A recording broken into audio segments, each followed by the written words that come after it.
বিয়ার তারিখ হয়ে গেল, বিবাহ হলো আজকে বাসর রাত। খতিব সাহেব আজকে বাসর ঘরে যাবেন। আগের খতিবের মেয়ে তার স্ত্রী হতে চলছে। রাতের বেলা বাসর ঘরে যখন যায়, আল্লাহর বান্দা যুবক সালাম দিয়া মসজিদের থেকে বিদায় নিয়া ওই বাসর ঘরে ঢুকলো।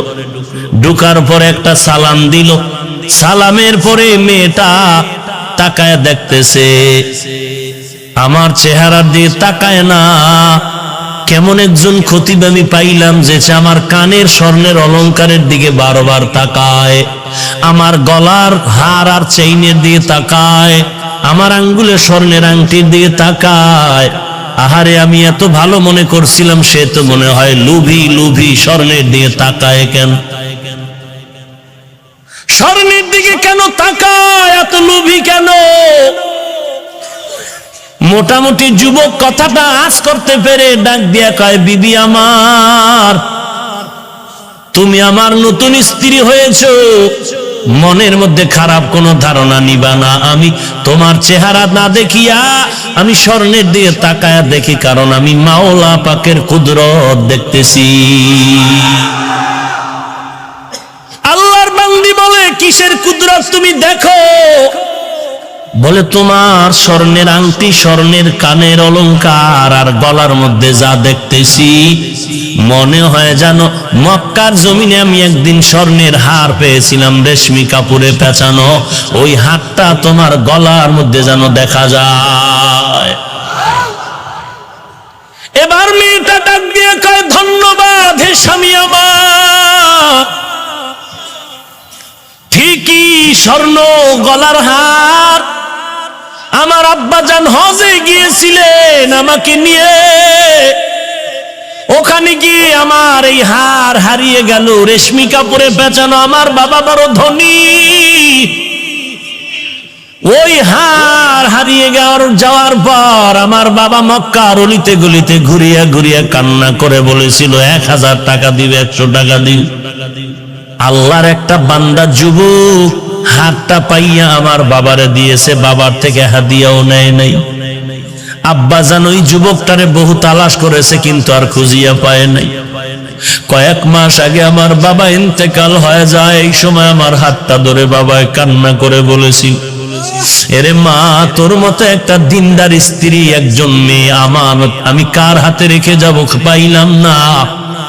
তবে আমার দিলের তামান্না, ওই মক্কার ওই যুবকটারে যদি পাইতাম, আমি তোরে তার হাতে আমানত দিয়ে দিত। ওই মক্কার ওই আমানত যুবকরা যদি পাইতাম, তোর মতো বান্দিটার আমি তার হাতে তুলে দিয়ে যাইতাম। আমি ওই যুবকের পাইলাম না, যে আমার হাতটা পাই আমার হাতে দিয়েছে, হাদিয়াও নেয় নাই। আমার বাবা আমার হাতটা ধরিয়া কান্না করে দোয়া করিয়া মরিয়া গেছে।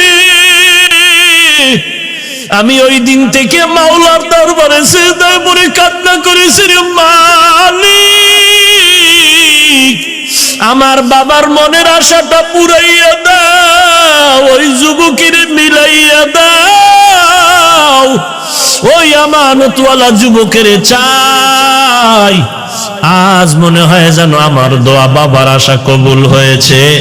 তোমার হারানো হার দিয়ে তুমি হাদিয়া নাও নাই, তুমি বলেছিলে আমার মাওলা আমার হাদিয়া দিবেন।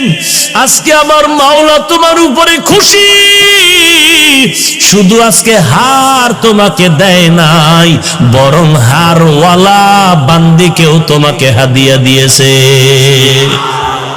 या इलाही तू मेरा माबूद है, या इलाही तू मेरा माशूक है, या इलाही मुझसे मुझको दूर कर, ताकि देखो मुझ में तुझको एक नजर। এরে আমার পর্দার আড়ালের মা ও বোনেরা, মাওলার দরবারে চোখের পানি ছেড়ে কাঁদো। বাড়িওয়ালা টাকাওয়ালা দেইখা পাগল হইও না রে বোন। টাকা পাইবা, বাড়ি পাইবা, যদি শান্তি না পাও জীবনটার কোনো দাম নাই। এরে আল্লাহর বান্দিরা আমার মাওলার কাছে বলো, মালিক দুনিয়াতে তুমি আমার এমন একটা স্বামী দিও, অন্তত কোরআনওয়ালা যেন থাকে, দিনদার হয়, চরিত্রটা যেন ভালো হয়। ও ভোলা এলাকার যুবক ভাই, আল্লাহর দরবারে চোখের পানি ছেড়ে কান্দ করো, আল্লাহর কাছে মাপ চাও, আর বলো, আল্লাহ এমন একটা মেয়ে তুমি আমার স্ত্রী বানায় দিও, কিছু পাই আর না পাই অন্তত যেন কোরআনওয়ালা পাই। কারণ যেই মহিলা কোরআনওয়ালা হবে তার সন্তানও জমিনের আদর্শওয়ালা হবে, গাছ ভালো হলে ফল ভালো হবে। এরে যুবক আল্লাহর গোলাম, আল্লাহর দরবারে তওবা করে কান্না করো, জীবনে কোনো মেয়ের চরিত্রে আঘাত করবি না, যদি করো তোর কপালটা পুড়ে যাবে, তোর জিন্দেগি ধ্বংস হয়ে যাবে।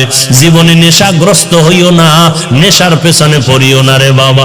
আজকে একটা যুবক আল্লাহর বান্দা, আপনাদের ভোলা এলাকার দামি সবাই নাম বললে চিনবে, সাংবাদিকতা করত আল্লাহর বান্দা, আজকে চোখের পানি ছেড়ে দোয়া চাইলেন, অ্যাক্সিডেন্ট হয়ে পাও একটা অনষ্ট হওয়ার পথে চলে গেল।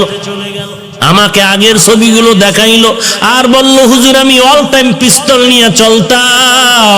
বলার মধ্যে আমার সামনে একটা চোখ তুলে কথা বলার কেউ ছিল না, কিন্তু আপনার বয়ান শোনার পর আমি এমন ভাবে মজবুত হয়ে গেছি, আমি প্রতিদিন নামাজ পড়ি রাতের বেলায়, অসুস্থ অবস্থায় নামাজ ছাড়ি না।